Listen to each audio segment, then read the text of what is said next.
দলেরই হই না কেন, আমরা এনসিপি হই, বিএনপি হই, জামায়াত হই, অন্য কোন সংগঠন হই, ওই সন্ত্রাসী আওয়ামী লীগ, ছাত্রলীগ, যুবলীগের বিরুদ্ধে যারা আমরা একসাথে লড়াই করেছি তাদেরকে আবারও ঐক্যবদ্ধভাবে সন্ত্রাসী সংগঠন, গণহত্যাকারী সংগঠন আওয়ামী লীগের বিরুদ্ধে দাঁড়াতে হবে।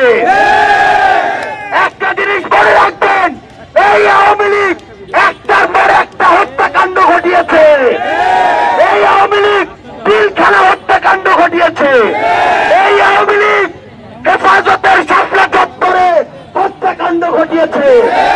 এই আওয়ামী লীগ 24-এর জুলাই অভ্যুত্থানে হাজারের অধিক আমার ভাই বোনকে হত্যা করেছে।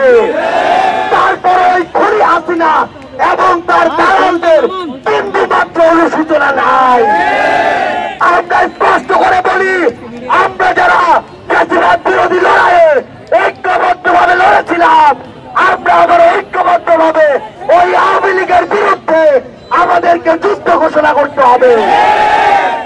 আমরা একসাথে স্লোগান দিতে পারবো? এই বগুড়ার মাটি আমরা কামাতে পারবো?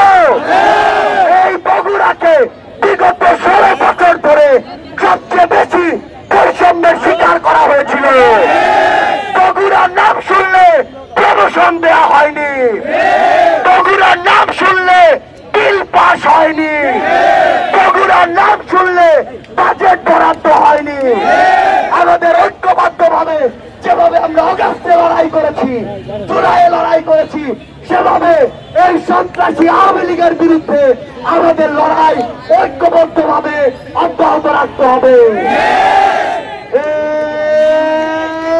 Action, action, direct action,